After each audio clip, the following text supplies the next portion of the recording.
L'attaque s'est déroulée avant les premières heures du jour.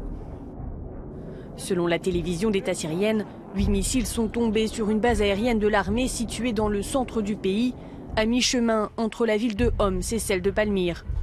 Dans un premier temps, la Syrie avait pointé du doigt les États-Unis, une information immédiatement démentie par Washington.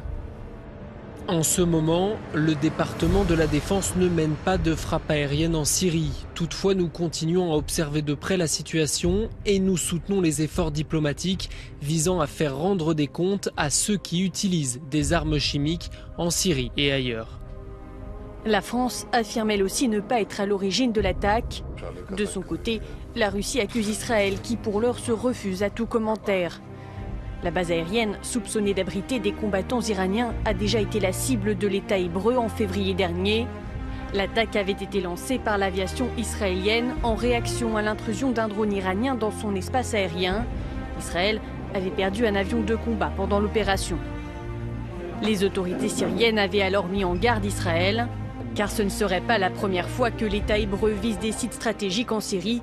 Le pays, qui partage une frontière commune avec son voisin syrien, est toujours resté très discrète sur ses opérations. Cependant, en mars dernier, l'armée israélienne avait admis avoir attaqué et détruit il y a plus de 10 ans un présumé réacteur nucléaire secret en Syrie, au cours d'une opération aérienne éclair.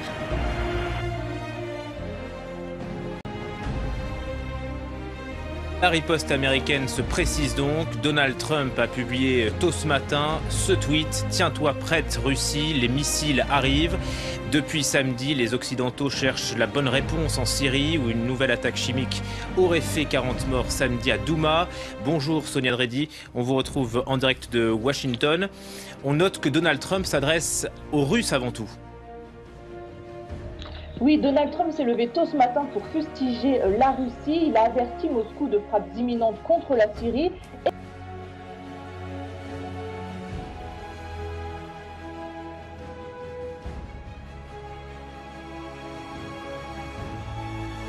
Increasing tensions and the inability to reach a compromise in the establishment of an accountability mechanism threaten to lead to a full-blown military escalation. It is Russia alone that used its veto 12 times to protect the Assad regime. And to make matters worse, it is Russia alone that had agreed to be the guarantor of the removal of all chemical weapons in Syria. Nous devons arrêter l'escalade chimique syrienne. Nous ne pouvons laisser un pays défier à la fois ce Conseil et le droit international.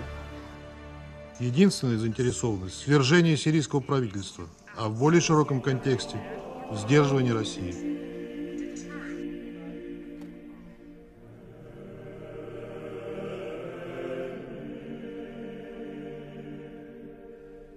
Establishing this deterrent is a vital national security interest of the United States. The combined American, British, and French response to these atrocities will integrate all instruments of our national power, military, economic, and diplomatic.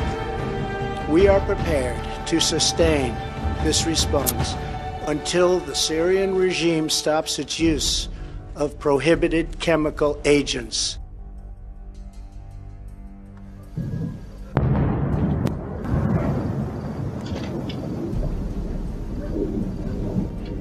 This persistent pattern of behavior must be stopped. Theresa May, première ministre britannique, qui expliquait elle aussi la raison qui a mené à la formation de cette coalition. C'est entretenu avec le professeur en histoire des États-Unis au cégep FX Garneau, Luc Laliberté, qui nous dit qu'il s'agit d'une action qui était à prévoir.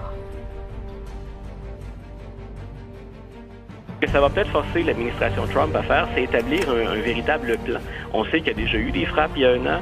Ces frappes-là, on a l'impression que ça n'a constitué qu'une distraction pour Donald Trump qui, le lendemain, était déjà passé à un autre dossier. Donc on verra si dans ce cas-ci, moi, c'est ce qui m'intéresse ou ce que je surveillerai le plus, qu'est-ce qu'on va faire? On a des frappes dont on a dit qu'elles n'allaient pas être qu'une seule frappe.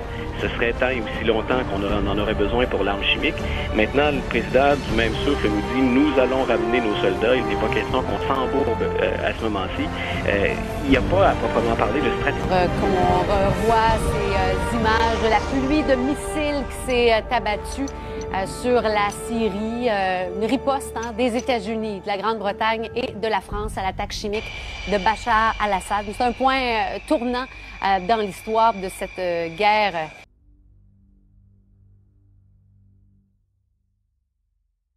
Une insulte au président russe. C'est par ces mots que l'ambassadeur de Russie à Washington a qualifié les frappes de cette nuit.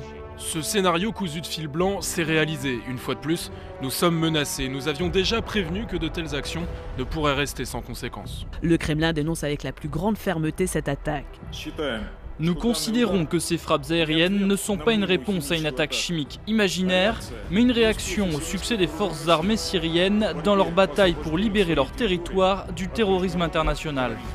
La porte-parole du ministère des Affaires étrangères russe, Maria Zakharova, a pour sa part publié un long message sur les réseaux sociaux. Elle accuse ces frappes d'intervenir au moment où la Syrie avait une chance d'avoir un avenir pacifique. La Russie a annoncé aujourd'hui convoquer une réunion d'urgence du Conseil de sécurité de l'ONU. Elle aura lieu à 17h.